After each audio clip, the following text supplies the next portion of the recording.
माना जमातीत बालविवाहाची पद्धत होती. 2-3 वर्षाचे असताना विवाह जोडत असत आणि संज्ञान झाल्यानंतर मुलीला मुलाच्या घरी पाठवत. लग्ने जात पंचायतीमार्फत जोडण्यात येत असत. जात पंचायतीच्या प्रमुखाला शेंडे म्हणत. जात पंचायतीला वधूवराकडून देणगी द्यावी लागेल. वराकडून वधू पक्षाला धान्य किंवा रोकड पैशाच्या स्वरूपात देज म्हणून कबूल केल्याशिवाय लग्न जोडल्या जात नसे. त्याला वधूमूल्य देणे म्हणतात, अर्थात ब्राईड प्राइस देणे असेही म्हणतात. देज देणे शक्य न झाल्यास मुलाला सासऱ्याच्या म्हणजेच वधूच्या वडिलांकडे घरी काम करण्याकरिता जावे लागे. यालाच ढगल्या जाणे असे म्हणतात. म्हणजेच त्या जावयाला ढगल्या असे संबोधले जात असे. याचा कार्यकाल पूर्ण होताच त्याला वधू आपले घरी नेता येत होती. लग्नविधी म्हणजे दंडोक होय. या जमातीच्या लग्नविधी संदर्भात एक वैशिष्ट्य आहे, ते म्हणजे आपल्या जोडीतील कुळात लग्न लावत नाही. लग्न जोडण्याकरिता वेगवेगळ्या कुळाचा जोड शोधावा लागतो. उदाहरणार्थ गजबे जांभुळे, जीवतोडे खोटे सोनवाने, नारनवरे चौधरी देवारी, वाघ कराटे खडसंग यांच्यात लग्न संबंध प्रस्थापित केला जात नाही.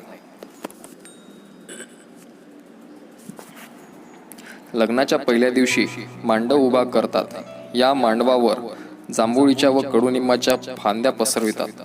मांडवाला आंब्याच्या पानांचे तोरण लावतात. मांडवातील मधला खांब मोहईचा किंवा सालईचा ठेवला जातो.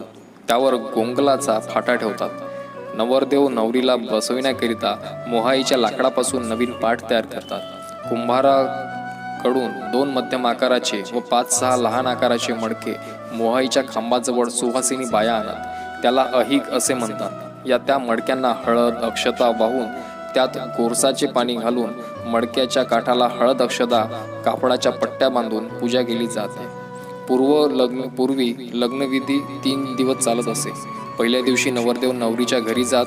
त्यावेळेस अन्नाचे व शेणाचे गोळे तयार करून उजवीकडे व डावीकडे ओवाळून टाकत. त्यानंतर नवरदेव मंडपात येत असत. जानोस्यावरून नवरदेव मामाच्या कडेवर बसून येत असत. मांडवात प्रवेश करतेवेळी नवरदेव मांडवातील गुढा मधल्या बोटाने सोडवीत. आडव्या आळापासून प्रवेश करणे निषिद्ध मानले जाईल. जात पंचायतीचे प्रमुख 2 म्हणजे शेंडे व श्रीरामे होते. शेंडेचा निर्णय अंतिम समजला जात असे. देवावरून लग्न जोडत नसत. वर व वधूचे मामेकूळ एक येता कामा नये याची दक्षता घेतली जाते. सामुदायिक पद्धतीने व वैयक्तिक पद्धतीने लग्न प्रसंगी गाणे म्हटले जात होते. लग्न प्रामुख्याने जात पंचायतीचे शेंडे लावत. पहिल्या दिवशी कुलदेवताची पूजा डायका वाजवून केल्या जात असे. या प्रसंगी बकरा किंवा कोंबड्याचा भाव देत असत.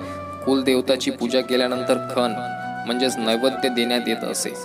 खणात वडे, पुऱ्या, करंजी, चकली व वेणी अशा पदार्थांचा समावेश असतो.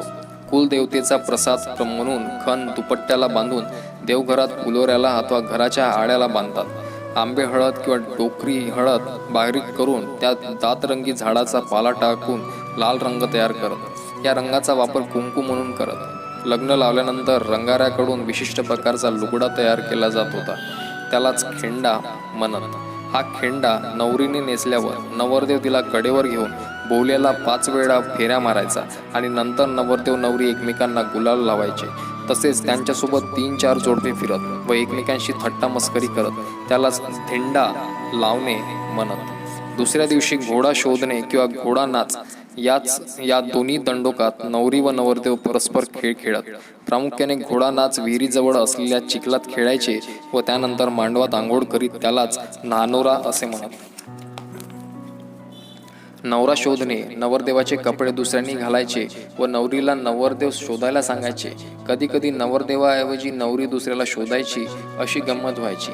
लग्न प्रसंगी गोड जेवण म्हणून सांजाच्या पोळ्या व गोड डाळ देत. तिसऱ्या दिवशी नवरीचा मामा वस्तू रूपात किंवा प्राणी स्वरूपात दान म्हणून देत असत. संध्याकाळच्या वेळी नवरीच्या मांडवातून वरात नवरदेवाच्या गावी जायची.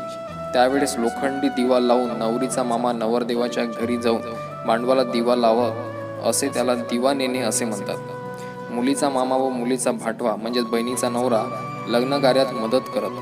मुलीच्या मामाला नवीन वस्त्र देऊन त्याचा आदर करत. साष्टपुष्ट विवाह पद्धत होती. रक्तसंबंध विवाह अगोदर पाहिले जात.